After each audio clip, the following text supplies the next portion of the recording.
घातक बीमारी होती है बकरियों की चेचक। बकरियों की चेचक भी पीपीआर से कम घातक नहीं होती है सर दर्द। बकरियों की चेचक भी, जिसे हम गोट पॉक्स कहते हैं, और भेड़ों की चेचक होती है जो सी पॉक्स कहते हैं। सी पॉक्स और गोट पॉक्स दोनों घातक बीमारियाँ होती हैं। इसके लक्षण जानना भी जरूरी है। सबसे बड़ी बात यह है कि वो लोग ज़्यादा सावधान रहें जो बिहार में रहते हैं, बंगाल में रहते हैं, उड़ीसा में रहते हैं, आंध्रा में रहते हैं, महाराष्ट्र में रहते हैं, राजस्थान में रहते हैं, नॉर्थ ईस्ट में रहते हैं। चेचक की बीमारी बहुत ही घातक होती है उन स्टेट्स में। उन स्टेट्स में यूपी, हरियाणा, पंजाब ये शामिल नहीं है। लेकिन आपको ये नहीं समझना कि यूपी वाले बकरियां पाल रहे हैं तो हम गोट पॉक्स नहीं लगाएं। बकरियों की चेचक की वैक्सीन आपको हर एक को लगानी है। क्योंकि जब आप किसी बिजनेस में उतर रहे हैं तो आपके यहाँ बिहार का भी आ सकता है, बंगाल का भी आ सकता है, उड़ीसा का भी आ सकता है। आप भी वहाँ जा सकते हैं बकरियों काम से, तो वो बीमारी वहाँ से आपके यहाँ भी आ सकती है। इसलिए हम कहीं भी कोई लापरवाही की गुंजाइश न रखें। बकरियों की चेचक के लक्षण सुनने पर लीजिए। वो 105 से लेकर 107 डिग्री फ़ारेनहाइट फीवर होता है। कितना? 105 से लेकर 107 डिग्री फ़ारेनहाइट फीवर होता है। सीवियर निमोनिया होता है और पूरी बॉडी पर उसके काल काल गोल गोल निशान होते हैं चेचक के, पूरी बॉडी पर। ठीक है ना? अगर ये निशान आपकी बकरियों में विद्यमान हैं तो निश्चित रूप से मान लीजिए कि वो चेचक की ही बीमारी है। और इसमें 50 से 90% तक बच्चे 90% तक मर सकते हैं। आपके बकरियां 80% तक मर सकती हैं। अगर आपने मात्र 1 रुपए की वैक्सीन, इसकी कॉस्ट है गोट पॉक्स वैक्सीन 1 ml सब कट, जो 1 साल में पुनः लगाई जाती है। मात्र 1 रुपए की वैक्सीन एक बार लगानी है सब कट तरीके से। रूट में सब बताऊंगा, लगा के बताऊंगा, नोट करते रहें जानने के लिए। सबकट गोट पॉक्स वैक्सीन मात्र 1 ml सबकट। गोट पॉक्स वैक्सीन सरदारी सुनना है, गोट पॉक्स वैक्सीन 1 ml सबकट। इससे बचने के लिए हमें लगानी है, एज क्या रहेगी वही एवं 3 मंथ एंड एवं 3 मंथ एंड एवं। इसका इम्यूनिटी पीरियड है 1 साल। 1 साल बाद हम इस वैक्सीन को पुनः लगाएंगे। क्या है? सबका। अब इसमें 3 वैक्सीन आई है, तीनों का इम्यूनिटी पीरियड डिफरेंट आया है। क्या बता रहा था गोट पॉक्स के बारे में? ये इतनी घातक बीमारी है, इसमें बच्चों की मृत्यु दर तो 90% तक जा सकती है। तो बच्चे ही नहीं रहेंगे तो हम किसे बचाएंगे? तो क्या रही हमारी फार्म का डेवलपमेंट तो बच्चों से ही शुरू होता है। जैसे हमारी फैमिली का डेवलपमेंट बच्चों से शुरू होता है, ऐसे ही बकरियों का भी डेवलपमेंट बच्चों से शुरू होता है। तो हमें वहीं से बचाना है। और करना क्या है? करना क्या था? 1 ml गोट पॉक्स वैक्सीन केवल सबकट रूप से लगानी थी और आफ्टर 1 ईयर फिर हमें उसे रिपीट करना था। निश्चित रूप से हमें बकरियों को किसी भी स्थिति में, किसी भी कंडीशन में मरने नहीं देना। अगर आपको वास्तव में इसी मूड में यहाँ ट्रेनिंग लेने आए हो कि हमें गोट फार्म बीमारी है जो खास तौर पर लार्ज एनिमल की होती है, लेकिन आपको कहाँ नुकसान पहुँचा सकती है, इस पर ध्यान देने की बात है। आपने सुना होगा खुरपका मुँह पका, FMD, foot and mouth disease. ये लार्ज एनिमल की डिजीज है, गाय और भैंस की, लेकिन हमारी बकरियों में कहाँ घातक सिद्ध हो सकती है उस पर ध्यान देना। ठीक है ना? इसकी 1 ml इंट्रामस्कुलर डोज लगती है। कितनी? 1 ml इंट्रामस्कुलर। इसको अगर रिपीट करना है तो 6 मंथ में भी कर सकते हैं और 1 साल में भी कर सकते हैं। वो आपकी कंडीशन पर डिपेंड करता है कि आप कभी कभी क्या है कि सर्दी के दिनों में भी ये कब ज़्यादा घातक होती है जहाँ मॉइस्चर ज़्यादा होता है। सर्दी के दिनों में भी बरसात हो जाती है। इसका ये वायरल डिजीज जितनी होती हैं खतरनाक होती हैं, ये ह्यूमन की जो मॉइस्चर ज़्यादा होता है उसमें है। तो इसे 6 महीने में भी हम रिपीट कर सकते हैं और 1 साल में भी रिपीट कर सकते हैं। नाम क्या बताया सर आप? FMD vaccine. इसके लक्षण क्या होते हैं? ये चारों पैरों से नंगी हो जाती है। वैसे आप निश्चिंत रहें कि लार्ज एनिमल, इसके एडल्ट में ये बीमारी नहीं आती है। FMD, लेकिन आपको कहाँ नुकसान भारी पहुंचा रही है। ये आपके छोटे जो बच्चे पैदा हुए हैं बकरी के, बिना किसी साइन के सुबह मरे हुए मिलेंगे। वो हम आप यहाँ सोचेंगे कि कोई भी वैक्सीन तो लगती है एवं 3 मंथ, बच्चों में तो वैक्सीन लगती नहीं है, और आपकी बकरी को साइलेंट डेथ दे जाएगी FMD की एक बीमारी, जो बिना किसी साइन के आपके बच्चे सुबह 2-4 रोज मरे हुए मिलेंगे बिना किसी लक्षणों के। करना क्या है इसमें, save the adult animal save the kid. कोई भी बकरी हमें FMD वैक्सीन से जिसकी एडल्ट ग्रोथ हैं एवं 3 मंथ बिना वैक्सीनेशन के नहीं छोड़नी है। अगर आपने छोड़ दी है तो आपके बच्चे इस बीमारी से कभी कभी साइलेंट डेथ के चक्कर में आ जाएंगे और आपका भारी नुकसान हो सकता है। बच्चों में लक्षण खोलते रह जाओगे, बच्चे मर जाएंगे। हमारे उधर कहते हैं ऊपर से तरीका क्या है, save the adult animal save the adult goat save the kid. अगर आपने भली भांत तरीके से बकरियों को FMD की वैक्सीन लगा ली है तो आपके बच्चों में ये बीमारी है। आसान तरीका जी सर। बच्चों को वैक्सीन तो नहीं लेगी, वो इम्यूनिटी उसकी माँ से मिली दूध के माध्यम से, उसके फीड के माध्यम है। और फिर वो जब 3 महीने तक उसे माँ से फीडिंग मिलती है, आफ्टर 3 मंथ आपका शेड्यूल स्टार्ट कर ही देंगे आप वैक्सीनेशन जी, तो बच गया।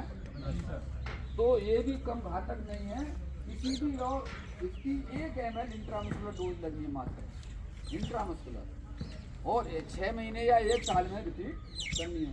अगर 6 मंथ में भी रिपीट कर दें तो कौन सी आपकी रकम कट रही है।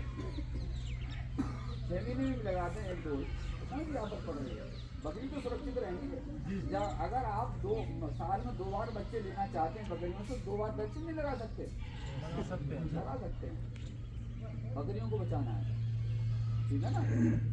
एक और घातक बीमारी रह गई है जिसे हम गलघोंटू कहते हैं, HS हेमरेजिक सेप्टिसीमिया होती है, जो गला घोंटू खास तौर पर वो बड़े जानवर की बीमारी है, भैंस और गायों की, लेकिन भेड़ों में वे बड़ी तेजी से आ जाती है। बकरियों में इतनी घातक नहीं है, न उसके बच्चों में इतनी घातक है, लेकिन सुरक्षा की दृष्टि से हम इस वैक्सीन को 1 ml इंट्रामस्कुलर लगाएं। किसी भी एक ध्यान रखें, किसी भी वैक्सीन पर डोज रेट हमेशा लिखी रहती है, उसका अध्ययन करें। और ये HS और FMD शीप एंड गोट के लिए नहीं बनी है, इस पर जो डोज रेट लिखी आती है लार्ज एनिमल के साथ आती है, इसलिए मैं डोज इसके लिए इसलिए बता रहा हूँ तो आपको 1 ml इंट्रामस्कुलर लगानी है। डोज बना तो आप पढ़ते रहेंगे उसको, उसमें 2 ml या 3 ml लग रही है भैंस के लिए, बकरी और भेड़ तो इसमें दिखाई नहीं पड़ रही है, तो आप हो सकता लगाए नहीं कि हमारी बकरियों भेड़ों को लगानी नहीं है। सुरक्षा की दृष्टि से आपको ये वैक्सीन 1 ml इंट्रामस्कुलर लगानी ही है, और नहीं लगाएंगे तो आपको कोई साइलेंट नुकसान हो सकता है, खास तौर पर भेड़ों में तो हो ही सकता है। ये जो दोनों बीमारियां कॉमन होती हैं भेड़ और बकरियों में, केवल एक बीमारी अलग अलग होती है, चेचक की, भेड़ की चेचक और बकरी की चेचक, इनके लिए अभी कंबाइंड वैक्सीन नहीं है, इनकी दोनों की अलग अलग वैक्सीन बनाई गई है। जिस दिन दोनों की एक ही वैक्सीन बन के आ जाएगी उस दिन एक लग जाएगी, अगर भाई अलग वैक्सीन के बीच का समय अंतराल क्या है, 14 से 21 दिन, इसे तो ध्यान में रखेंगे। ऐसे वैक्सीन मैंने एक बात, हमारी बकरियों को कोई सिम्टम्स नहीं होता है इसका, भेड़ों में कोई सिम्टम्स नहीं होता, केवल गाय और भैंस में होता है। इसमें सीवियर निमोनिया होता है, फीवर होता है, और गले पर स्वेलन, वो बैक्टीरिया गले की सांस नली को आगे स्वेलन सूजन के माध्यम से रोक देता है, और बकरी की 24 वो भैंस की और गाय की 24 घंटे के भीतर डेथ हो जाती है। वो क्या करता है, गले पे आके अटैक करता है और इतनी स्वेलिंग कर देता है कि सांस नली को सांस लेने से ही रोक देता है, और सीवियर निमोनिया होता है और फीवर होता है। और ज़्यादातर 99% जिसको ये बीमारी होगी ये गाय और भैंस को, उसे मरना पड़ता है। अगर विदिन 6 to 8 आवर्स उसका ट्रीटमेंट आपने किसी अच्छे डॉक्टर पर करा दिया है तो बच भी जाती है, ऐसी बात नहीं है, 1% बच भी जाती है, लेकिन उस चक्कर में आप रहते नहीं, आपको मालूम नहीं पड़ पाता उस पीरियड, आपको विदिन पीरियड मालूम नहीं पड़ पाता कि HSPV हमारी भैंस को कब, जब वो पूरा घर घर की आवाज़ करने लगती है, जब आपको मालूम पड़ता है, जब तक वो आपके हाथ से निकल चुकी होती है और फिर वो बच नहीं सकती। तो हमें इन बकरियों में किसी भी घातक बीमारी से बचने के लिए 1 ml इंट्रामस्कुलर HS वैक्सीन लगानी ही होगी। कितनी? 1 ml इंट्रामस्कुलर।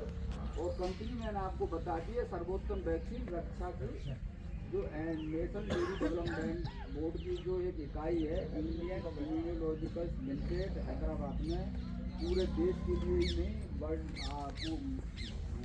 वर्ल्ड में ही सप्लाई कर रही है। उससे अच्छी वैक्सीन हमारे यहाँ नहीं मिलती है। बहुत सारी और कंपनी भी वैक्सीन बना रही हैं, उसकी डोज रेट या उसकी हमें सुरक्षा की दृष्टि से पता नहीं है, इसलिए हम उनका नाम नहीं बता रहे आपको। सबसे अच्छी वैक्सीन अगर कोई है तो हमारे देश में रक्षा की ही सारी वैक्सीन है। रक्षा की PCR, PT, बोटॉक्स, FMD और HI। एक वैक्सीन आप 2 बार की बजाय 1 बार भी लगा सकते हैं। FMD और HI की एक कंबाइंड डोज आती है बायोवैक के नाम से। किससे? बायोवैक के नाम से आती है। तो आप 1 बार में भी 5 बार की जगह 4 बार में भी हम वो शेड्यूल कंप्लीट कर सकते हैं। बायोवैक, बायो मीन्स 2, वैक माने वैक्सीन, 2 वैक्सीन।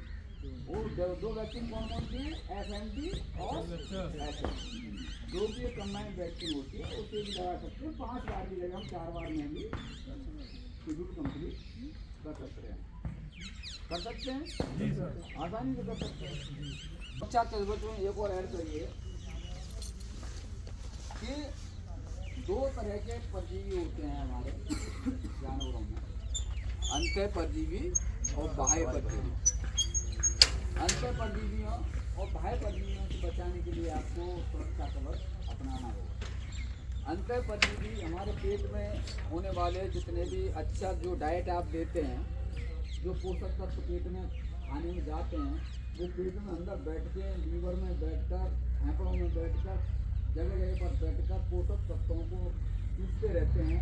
और हम अच्छा खिला पिला रहे हैं लेकिन हमारा जानवर सही तरीके से नहीं रह रहा है।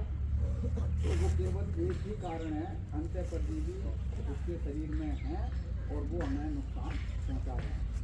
उससे बचने के लिए आपको साल में 2 बार पेट के कीड़ों की दवा पिलानी होगी अंतः परजीवियों को मारने के लिए।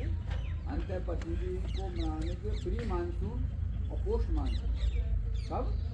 वर्षा से पहले और वर्षा के बाद साल में 2 बार हमें अंतः परजीवी को मारने के लिए दवा पिलानी होगी। और वो मुख के द्वारा पिलाई जाती है। हम पिला के आपको बताएंगे कि सही टेक्निक क्या है। दवा पिलाने की भी एक उत्तम विधि होती है, उसे जानना भी बहुत जरूरी है। तो अंतः परजीवियों को मारने के लिए क्या करना है? वर्षा पूर्व और वर्षा के बाद, प्री मानसून और पोस्ट मानसून हमें दवा पिलानी होगी। ठीक है जी, समझ तो आ रहे हैं अच्छी तरह? जी सर। उसके लिए हमें करना क्या होगा कि हमने दोनों बार दवा पिला दी है। वो होता क्यों है, ये समस्या आती क्यों? समस्या का थोड़ा हमें पता होना चाहिए। जो किसान भाई बकरी पालते हैं, स्वच्छ जल नहीं पिलाते हैं बकरियों को, किसी रुके हुए तालाब का, गंगा नहर, नदी नालाओं का पानी पिलाते हैं। वो जितने भी परजीवी हैं उनके किनारे पे लगे होते हैं। उसको जब बकरी या भेड़ पानी पीने जाती है उसके अंदर जाके अपना काम शुरू कर देते हैं। तो हमें हमेशा स्वच्छ जल ही बकरियों को पिलाना होगा, स्वच्छ और ताज़ा। जहाँ तक संभव हो स्वच्छ और ताज़ा जल ही आप पिलाएं, तो बकरियों में ये अंतः परजीवी ज़्यादा नुकसान नहीं पहुँचाते हैं। रूटीन में आपको 1 बार प्री मानसून, 1 बार पोस्ट मानसून दवा पिलाएंगे तो आपका भली बात सुरक्षा बनी रहेगी।